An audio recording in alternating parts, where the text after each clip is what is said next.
यहाँ देखिए life process in living organism part 1, इसके बाद क्या पढ़ेंगे पार्ट 2। ठीक है, तो यहाँ पे क्या देखे रखा, जरा देखते हैं। रेस्पिरेशन, रेस्पिरेशन क्या होता है, किसी को आइडिया? हाँ, इनहेल करते हैं, एक्सहेल करते हैं, इसी को बोलते हैं रेस्पिरेशन। तो यहाँ क्या लिखा है जरा देखते हैं। Respiration is the biochemical process in which the cell of an organism obtain energy by combined oxygen, उसी को हम क्या बोलते हैं, रेस्पिरेशन बोलते हैं। ठीक है, आगे क्या देख के रखा जरा,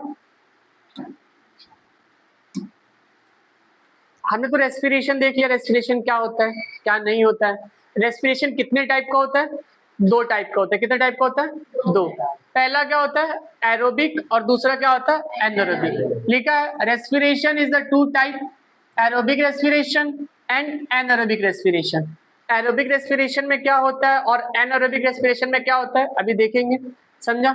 तो रेस्पिरेशन कितने टाइप का होता है यहाँ पे, 2 टाइप का, पहला एरोबिक और दूसरा एनारोबिक। क्लियर है? यहां देखिए रेस्पिरेशन कितने टाइप का है, 2 टाइप का। पहला क्या है एरोबिक और दूसरा क्या है एनारोबिक। एरोबिक में क्या इन्वॉल्व रहता है, ऑक्सीजन। क्या इन्वॉल्व रहता है, और एनारोबिक में क्या इन्वॉल्व नहीं होता है, समझा कि नहीं समझा। यहाँ ऑक्सीजन है और यहाँ नहीं है। क्लियर हुआ, समझा सबको। यहाँ पे ऑक्सीजन है और यहाँ पे नहीं है। तो ऑक्सीजन कहाँ पे प्रेजेंट होता है, एरोबिक रेस्पिरेशन में, और कहाँ नहीं प्रेजेंट होता है, एनारोबिक में। क्लियर है सबको, यहाँ तक क्लियर है? हाँ चलो, एरोबिक रेस्पिरेशन क्या होता है, डेफिनेशन अगर पूछ दिया तो आप क्या लिखोगे, aerobic respiration in which is oxygen is present is called as aerobic respiration. क्या बोलते हैं, जहां पे ऑक्सीजन क्या हो, प्रेजेंट हो, उसी को हम क्या बोलते हैं, एरोबिक रेस्पिरेशन। समझा कि नहीं समझा। लिखा है aerobic respiration in which oxygen is present is called as aerobic respiration. ठीक है, समझा कि नहीं समझा। एरोबिक रेस्पिरेशन में क्या प्रेजेंट होता है, ऑक्सीजन। चलो दूसरा देखते जरा। अच्छा आप ही बताइए, अगर एरोबिक रेस्पिरेशन में ऑक्सीजन प्रेजेंट है तो कहाँ पे एब्सेंट होगा, एनारोबिक में। तो लिख लोगे उसका डेफिनेशन, आया ना, हो जाएगा ना। ठीक, अब आगे देखिए, हमें कार्बोहाइड्रेट आपके बुक में जब पढ़ोगे तो आप वहां पे दिखोगे कार्बोहाइड्रेट हमें कहाँ कहाँ से मिलता है। तो कहाँ से मिलता है, दूसरा fruit, sugar cane, vegetable, potato, sweet potato, wheat, मेज, ज्वार, राइस। यहाँ से हमें क्या मिलता है, कार्बोहाइड्रेट मिलता है। क्या मिलता है, कार्बोहाइड्रेट। और आपके बोर्ड के एग्जाम में एमसीक्यू में और 1 मार्क के क्वेश्चन में ये क्वेश्चन पूछा जाता है, पूछा गया भी है कि पर ग्राम ऑफ कार्बोहाइड्रेट में कितनी एनर्जी मिलती है। पर ग्राम ऑफ कार्बोहाइड्रेट में कितनी एनर्जी मिलती है, 4 किलो कैलोरी। कितनी मिलती है, 4 kilo calorie. 4 kilo calorie energy पर ग्राम ऑफ कार्बोहाइड्रेट। पर ग्राम ऑफ कार्बोहाइड्रेट में कितनी किलो कैलोरी मिलती है एनर्जी, 4। कितना मिलता है, 4। तो इसको याद रखना, कुछ काम की बात। ठीक है, के क्यूब भी। अभी तक हमने क्या क्या देखा, जरा ध्यान से देखिए इधर। पहला हमने देखा रेस्पिरेशन। रेस्पिरेशन क्या होता है, रेस्पिरेशन के कितने टाइप होते हैं, 2। पहला क्या होता है, दूसरा क्या होता है, एरोबिक रेस्पिरेशन में क्या प्रेजेंट होता है, क्या एब्सेंट कहाँ पे होता है, एनारोबिक रेस्पिरेशन में। समझा।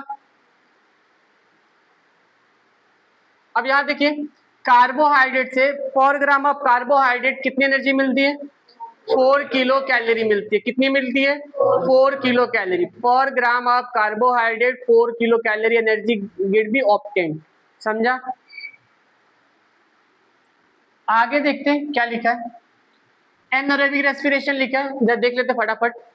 वहां पे क्या था, ऑक्सीजन क्या था, अब प्रेजेंट था, तो यहाँ पे क्या होगा, and the respiration in which oxygen is absent is called as a anaerobic respiration। Clear हुआ। जहां पे ऑक्सीजन क्या हो, absent हो, उसको हम क्या बोलते हैं, anaerobic respiration बोलते हैं। क्लियर हुआ कि नहीं हुआ, समझे सबको।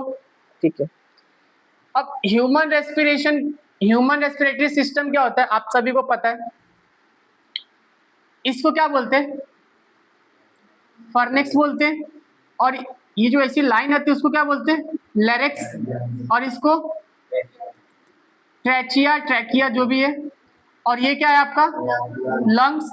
और ये क्या है? ये वाला।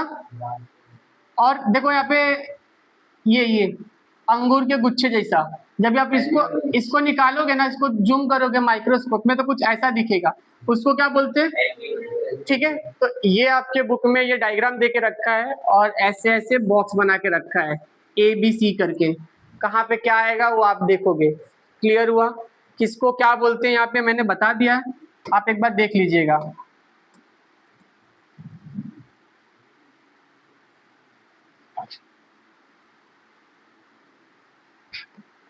समझा कि नहीं समझा? ये आपके बुक में एक्टिविटी के फॉर्म में पूछ चुका है साइंस में। ठीक है, तो देख के जाइएगा, ऐसे हल्के में नहीं लेने का कि ये नहीं आएगा, पेपर में आ चुका है। ठीक है, डायग्राम नहीं देगा, डायग्राम देगा, ऐसा नेमिंग नहीं देगा। ये सब आपको ए करके ऐसा करके बॉक्स बना देगा आप, और यहाँ पे इंडिकेट कर देगा ए, तो ये क्या है? फर्नेक्स से, तो यहाँ पे क्या रहेगा? बी कर देगा, और यहाँ डायग्राम ऐसा एरो मार देगा, तो बी क्या है? ठीक है, सी कर देगा, डी कर देगा, इसको डी कर देगा और एरो मार देगा, तो आप डी में क्या लिखोगे? एल्वियोली। क्लियर हुआ? तो इस तरीके से क्वेश्चन पूछे जाएंगे। समझा कि नहीं समझा? क्लियर है सबको? ठीक है, आगे देखते हैं। हाँ, अब देखो हमने पढ़ा दो टाइप के रेस्पिरेशन, एरोबिक और एनारोबिक। एरोबिक में भी तो कुछ होंगे और एनारोबिक में तो कुछ होगा। तो एरोबिक रेस्पिरेशन कितने पार्ट में डिवाइड है? 3। कितने पार्ट में डिवाइड है? 3। पहला क्या है? Glycolysis, glycolysis. दूसरा क्या है? Try carboxylic acid cycle. दूसरा क्या है? Try carboxylic acid cycle. उसी को हम क्या बोलते हैं? Krebs cycle. क्या बोलते हैं? Krebs cycle. देखो, ट्राई कार्बोक्सिलिक एसिड साइकिल को क्रैब साइकिल भी बोलते हैं और सिट्रिक एसिड भी बोलते हैं, सिट्रिक साइकिल बोलते हैं। समझा? और ग्लाइकोलाइसिस को ईएमपी पाथवे भी बोलते हैं। ग्लाइकोलाइसिस को ईएमपी पाथवे भी बोलते हैं, क्योंकि ईएमपी पाथवे जो साइंटिस्ट थे उन्होंने ग्लाइकोलाइसिस को दिया था, तो उनके नाम से भी जाना जाता है। अगर कहीं आपको ईएमपी पाथवे दिख गया तो मतलब किसके बारे में पूछ रहा है? ग्लाइकोलाइसिस के बारे में ही पूछ रहा है। क्लियर है? समझा कि नहीं समझा? आप लोग यहाँ देखेंगे तो ईएमपी पाथवे के बारे में दिया है यहाँ पे। समझा? तो इन्होंने ग्लाइकोलाइसिस के बारे में खोजा था इन्होंने, तो ग्लाइकोलाइसिस का दूसरा नाम भी क्या है? EMP pathway. समझा? इम्बेडेन मैरी होप पन्नास पाथवे। ईएमपी पाथवे का फुल फॉर्म इम्बेडेन मैरी होप पन्नास पाथवे। ठीक है, तो ये ग्लाइकोलाइसिस का दूसरा नाम है। अगर आपको कहीं ग्लाइकोलाइसिस ना लिख के ईएमपी पाथवे लिख दिया तो मतलब हमें किसके बारे में पूछा जा रहा है? ग्लाइकोलाइसिस के बारे में। समझा? तो एरोबिक रेस्पिरेशन कितने पार्ट में डिवाइड है? 3। कितने पार्ट में? 3। पहला ग्लाइकोलाइसिस, दूसरा क्रैब साइकिल, तीसरा इलेक्ट्रॉन ट्रांसफर चेन रिएक्शन। समझा कि नहीं समझा? समझा ना? क्या बोलते हैं? ग्लाइकोलाइसिस, दूसरा ट्राई कार्बोक्सिलिक एसिड साइकिल को हम क्रैब साइकिल भी बोलते हैं, तीसरा electron transfer chain reaction. Clear हुआ? जब ये सारे रिएक्शन होंगे तो कुछ ना कुछ तो हमें एनर्जी मिलेगी ना। तो इस चैप्टर में कोई चीज टूटेगा तो हमें एनर्जी किसके फॉर्म में मिलने वाली है? एटीपी के फॉर्म में। किसके फॉर्म में? एटीपी के फॉर्म में। समझा? एटीपी का फुल फॉर्म क्या होता है आपको पता होगा? Adenosine try phosphate. Adenosine try phosphate किसका फुल फॉर्म है? एटीपी का। ठीक है, जब ये सारी रिएक्शन होंगे तो कुछ तो ब्रेक डाउन होगा। वो क्या ब्रेक डाउन होगा? ग्लूकोज। क्या होगा? ग्लूकोज। जब ग्लूकोज ब्रेक डाउन होगा तो ग्लूकोज का फॉर्मूला क्या है? C6H12O6। जब ये ब्रेक डाउन होगा तो हमें एनर्जी कितनी मिलेगी? 38 एटीपी। जब एक molecule of glucose break down होगा 33 एटीपी मिल रहा है, तो 2 मॉलिक्यूल ऑफ ग्लूकोज अगर ब्रेक डाउन होगा तो हमें कितने एटीपी मिलेंगे? एक मॉलिक्यूल जब ब्रेक हो रहा है ग्लूकोज का तो 38 मिल रहा है, तो 2 होंगे तो कितना मिलेगा? कितने मिलेंगे? समझा कि नहीं समझा? ये एक मॉलिक्यूल ऑफ ग्लूकोज का ये एनर्जी है। समझा कि नहीं समझा? क्लियर हुआ?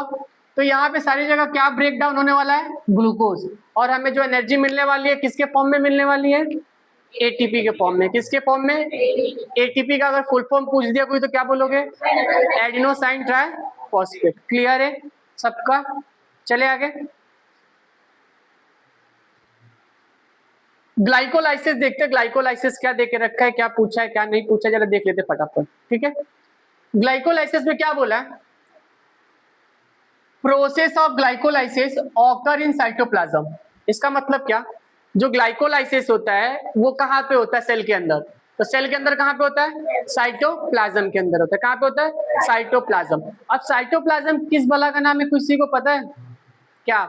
मान लो ये आपका सेल है, ये न्यूक्लियस है, जो इधर जितने भी लिक्विड में प्रेजेंट है, लिक्विड शेप में जो भी प्रेजेंट है लिक्विड, ठीक है, उसी को हम क्या बोलते हैं, साइटोप्लाज्म। तो क्लियर हुआ कि नहीं हुआ, क्लियर हुआ सबको, आया ना? ठीक है, तो ग्लाइकोलाइसिस कहाँ पे होता है, साइटोप्लाज्म के अंदर। कहाँ पे होता है, साइटोप्लाज्म के अंदर। ठीक है, दूसरा पॉइंट क्या है, the molecule of glucose is oxidize. मैंने आपको बताया था इन सब चीजों में क्या ऑक्सीडाइज होने वाला है, क्या ब्रेक डाउन होने वाला है, ग्लूकोज। तो क्या लिखा है, the molecule of glucose is oxidize step by step. क्या ऑक्सीडाइज होता है, ग्लूकोज। कैसे, step by step in this process and the two molecule of each. जितना भी मैंने यहाँ पे लिखा है सबके कितने कितने मॉलिक्यूल्स बनेंगे, दो दो मॉलिक्यूल्स। कितने बनेंगे, तो पहला क्या लिखा है, पायरुविक एसिड। क्या लिखा है, pyruvic acid, ATP, NADH2 and water are form. क्या क्या बनेगा, पायरुविक एसिड बनेगा, और क्या बनेगा, एटीपी बनेगा, NADH2 बनेगा और पानी बनेगा। समझा कि नहीं समझा, समझा ना? क्लियर हुआ कि नहीं हुआ, समझा सबको? अगर मैं ग्लूकोज ग्लाइकोलाइसिस में जब ग्लूकोज ऑक्सीडाइज होता है स्टेप बाय स्टेप, तो दो दो मॉलिक्यूल बनते हैं। किसके बनते हैं, पहला पायरुविक एसिड, दूसरा एटीपी, तीसरा NADH2 और चौथा पानी। समझा कि नहीं समझा, इतना समझा? ठीक, आगे चलते हैं। अब क्या है, molecules of pyruvic acid form in this process. जब ये होता है तो हमें क्या बनता है, पायरुविक एसिड फॉर्म होता है, are converted into molecules of acetyl coenzyme. तो आपने क्या सीखा, पायरुविक एसिड किस में कन्वर्ट हो रहा है, एसिटल कोएंजाइम ए में। समझा? हमने पहला पॉइंट क्या पढ़ा था, ग्लाइकोलाइसिस कहाँ पे होता है, समझा? यहाँ पे ग्लूकोज ऑक्सीडाइज होता है स्टेप बाय स्टेप। ठीक है, टू मॉलिक्यूल्स ऑफ ईच बनते हैं। पहला क्या है, पायरुविक एसिड, दूसरा क्या है, एटीपी, तीसरा क्या है, NADH2, चौथा क्या है, वाटर। हाँ या ना, समझा? तो पायरुविक एसिड यहाँ पे बनता है, ये कन्वर्ट होता है कहाँ पे, एसिटल कोएंजाइम ए। समझा कि नहीं समझा? तो हमने अभी तक कितना पॉइंट सीखा, 3। रट्टा मारे क्या, समझे ना? समझा कि नहीं समझा? ठीक है, यहाँ देखो चौथा पॉइंट क्या है, a two molecules of NADH2 and two molecules of CO2 are release during this process. बनने को तो हमने देखा क्या क्या बना, तो रिलीज तो कुछ होगा ना, हाँ या ना? तो रिलीज क्या हो रहा है, two molecules of NADH2 and two molecules of CO2 are release during this process. जब ग्लाइकोलाइसिस होगा तो क्या रिलीज होगा, दो मॉलिक्यूल्स ऑफ NADH2 एंड दो मॉलिक्यूल्स ऑफ CO2 क्या होगा, रिलीज होगा। समझा? एक क्विक समरी करते फटाफट। साइकोलाइसिस का प्रोसेस कहाँ पे होता है, साइटोप्लाज्म के अंदर। समझा? जब ग्लूकोज ऑक्सीडाइज होता है स्टेप बाय स्टेप, तो कितने मॉलिक्यूल्स, दो मॉलिक्यूल्स बनते हैं। किसके किसके दो मॉलिक्यूल्स बनते हैं, पायरुविक एसिड, एटीपी, NADH2 और वाटर। समझा कि नहीं समझा? तीसरा पॉइंट क्या था, पायरुविक एसिड कन्वर्ट हो रहा है कहाँ पे, एसिटल कोएंजाइम में। क्लियर हुआ? चौथा पॉइंट क्या था, अगर ये सब बना तो कुछ तो रिलीज होगा, तो क्या रिलीज होता है इन प्रोसेस में, NADH2 और CO2 रिलीज होता है। समझा कि नहीं समझा? तो ग्लाइकोलाइसिस बेस्ट। समझा एकदम? रट्टा नहीं मारने, रट्टा मत मारना। समझे कि नहीं समझे?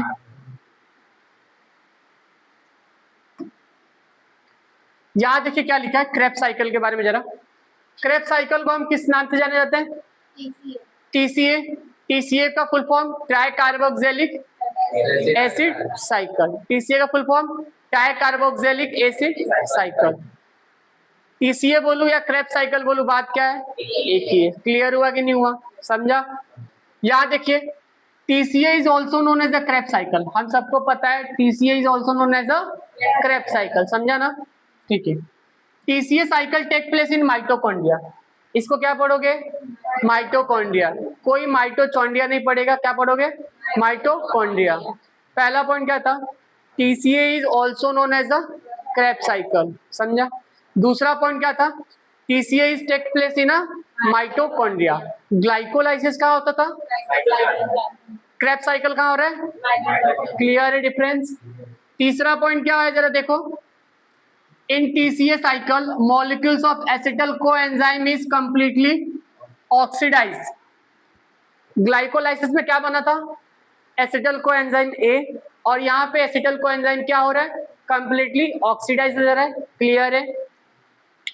And in this process CO2, water, NADH2, FADH2 and ATP are produce.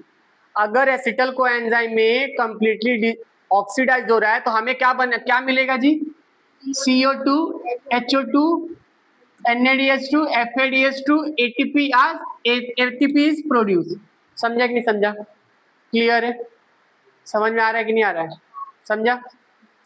तो चौथा पॉइंट जरा देख लेते इसको भी फटाक से, TCA cycle place only during the aerobic respiration. TCA cycle कब होता है, खाली एरोबिक रेस्पिरेशन के अंदर होता है, एनारोबिक में नहीं होता है, क्लियर है, ठीक है। फिर से एक बार फटाफट, TCA cycle is also known as a Krebs cycle, समझा।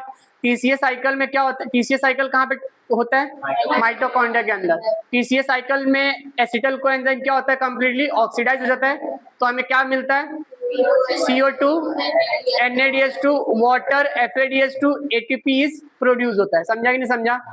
और ये TCA साइकिल खाली कहाँ पे होता है, एरोबिक रेस्पिरेशन में होता है, कहाँ पे होता है, एरोबिक रेस्पिरेशन में, क्लियर है इतना, किसी को डाउट, पक्का समझा ना।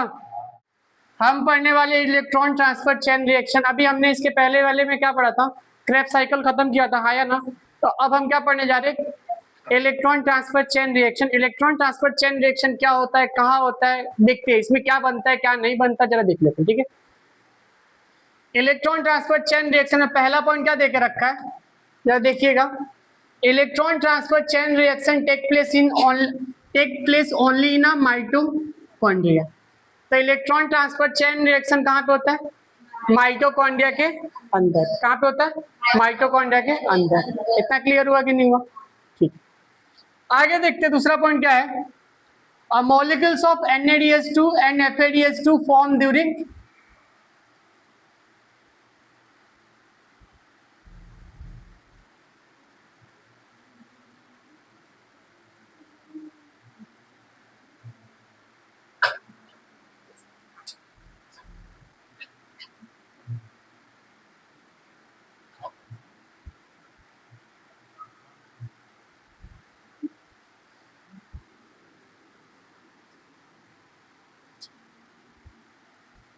यहाँ देखिए हमने पहला पॉइंट क्या देखा, electron transfer chain reaction take place only in a mitochondria.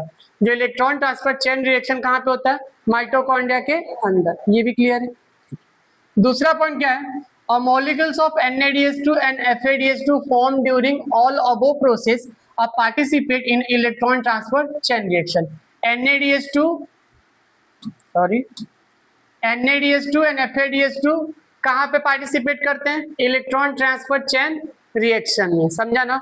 ये लोग कहाँ पे होते हैं, इलेक्ट्रॉन ट्रांसफर चेन रिएक्शन के अंदर होते हैं, कौन कौन, NADH2 एंड FADH2, ये भी क्लियर है, आया ना।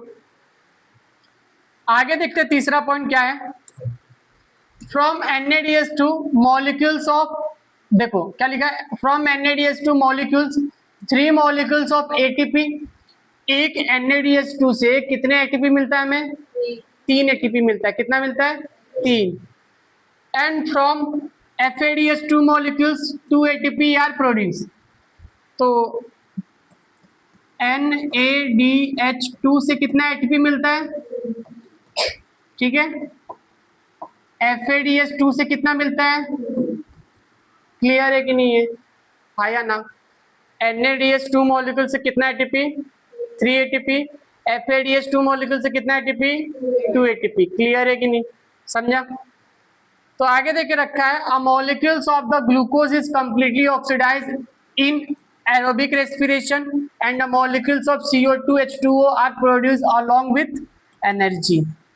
क्या प्रोड्यूस होता है यहाँ पे, इलेक्ट्रॉन ट्रांसफर चेन रिएक्शन में क्या प्रोड्यूस होता है, मॉलिक्यूल्स ऑफ, यहाँ पे जो ग्लूकोज है वो कंप्लीटली ऑक्सीडाइज हो जाएगा एरोबिक रेस्पिरेशन में, और molecules of CO2 and water are produce. क्या प्रोड्यूस होगा, CO2 एंड वाटर क्या होगा, प्रोड्यूस होगा। समझा, मेन बात यही आपको समझने लायक। NADH2 में कितने मॉलिक्यूल्स ऑफ ATP, 3, और FADH2 में कितने, क्लियर है या ना, समझा ना। और यहाँ पे बनता क्या है, CO2 और H2O, और यहाँ पे ग्लूकोज क्या होता है, कंप्लीटली ऑक्सीडाइज। समझा, क्लियर है। और इलेक्ट्रॉन ट्रांसफर चेन रिएक्शन कहाँ पे होता है, माइटोकॉन्ड्रिया के अंदर। क्रेब्स साइकिल कहाँ पे होता था, माइटोकॉन्ड्रिया के अंदर। ग्लाइकोलाइसिस साइटोप्लाज्म में। क्लियर है, दिक्कत नहीं है ना, ठीक। जब देखते हैं यहाँ पे NADH2 का, NADH2 मॉलिक्यूल्स का क्या बोलते हैं, फुल फॉर्म क्या है, और FADH2 का। NAD क्या है, निकोटिनामाइड एडिनाइन डाइन्यूक्लियोटाइड। NAD का फॉर्म क्या है, निकोटिनामाइड एडिनाइन डाइन्यूक्लियोटाइड। समझा। FAD का फ्लेविन एडिनाइन डाइन्यूक्लियोटाइड। तो ये याद रखिएगा, कभी भी पूछ सकता है, पूछा तो अभी तक नहीं है बट पूछ सकता है, जो चीज कभी नहीं हुआ अब होगा, ठीक है। अब ATP का फुल फॉर्म जरा देख लीजिए। ATP का फुल फॉर्म क्या है, adenosine triphosphate, adenosine triphosphate. ATP का फुल फॉर्म क्या है, एडिनोसाइन और ट्राइफॉस्फेट। समझा कि नहीं समझा। ये ATP एनर्जी करेंसी है, कैसे कैसे काम करता है एक बार देख लीजिएगा। एडिनाइन फॉस्फेट बॉन्ड, 3 बॉन्ड बना यहाँ पे, ठीक है, ये ट्रांसफर होते रहता है। समझा कि नहीं समझा, क्लियर है। तो यहाँ पे क्या लिखा है देखते हैं। If there is a insufficient amount of carbohydrate in the body, जब इनसफिशिएंट कार्बोहाइड्रेट हमारे बॉडी में आ जाता है तो क्या होता है, due to expectational condition like the fasting and the hunger, then the lipids and protein are used for this energy production. जब आप व्रत रहते हैं, जब आप व्रत होते हैं तो आपको लगता है ऐसा कि हमारे बॉडी में जो भी है, जब आप फास्ट होते हैं तो हमारे बॉडी में कुछ खाना जाता नहीं है, तो आपकी बॉडी वर्क कैसे करती है आपको पता है। जो हमारे बॉडी में लिपिड्स फैट स्टोर होते हैं वहां से हमको प्रोटीन मिलता है, वहां से काम चलते रहता है। समझा कि नहीं समझा। जैसे मान लो फॉर एग्जांपल, अगर घर में खाना ज्यादा बन गया तो क्या खाना बच जाएगा तो फेंक देंगे, अगर घर पे फ्रीज है तो नहीं, रख देंगे, सुबह खाएंगे, जब खाना कम पड़ेगा तो किसी को दे देंगे। ऐसे ही जब हम कुछ खाते हैं तो एनर्जी तो बचती है ना, क्या पूरी एनर्जी यूज हो जाती है, बचती तो है ना, तो स्टोर रहता है, जब हमें उस चीज की जरूरत पड़ती है तो वहां से हो जाता है। क्लियर हुआ कि नहीं हुआ, समझा सबको। तो यही चीज यहाँ पे लिखा है, देख लीजिएगा। यहाँ पे क्या लिखा है, in the case of lipid they are convert into the fatty acid. Lipid convert होता है फैटी एसिड में, whereas protein into amino acid. Protein convert होता है अमाइनो एसिड में, लिपिड्स कन्वर्ट होता है फैटी एसिड में, और प्रोटीन कन्वर्ट होता है अमाइनो एसिड में। Fatty acid and amino acid are convert into the acetyl coenzyme. और ये दोनों मिलके कहाँ कन्वर्ट होते हैं, एसिटल कोएंजाइम में कन्वर्ट होते हैं। Energy is obtained through the complete oxidation of the acetyl coenzyme by the process of Krebs cycle in mitochondria. हमें एनर्जी कब मिलती है, जब एसिटल कोएंजाइम कंप्लीटली क्या होता है, ऑक्सीडाइज होता है। कहाँ पे, माइटोकॉन्ड्रिया के अंदर। तो हमें क्या मिलता है, एनर्जी। एनर्जी किस फॉर्म में मिलेगा, एटीपी के फॉर्म में। समझा कि नहीं समझा, क्लियर है, किसी को डाउट, समझा, समझा ना।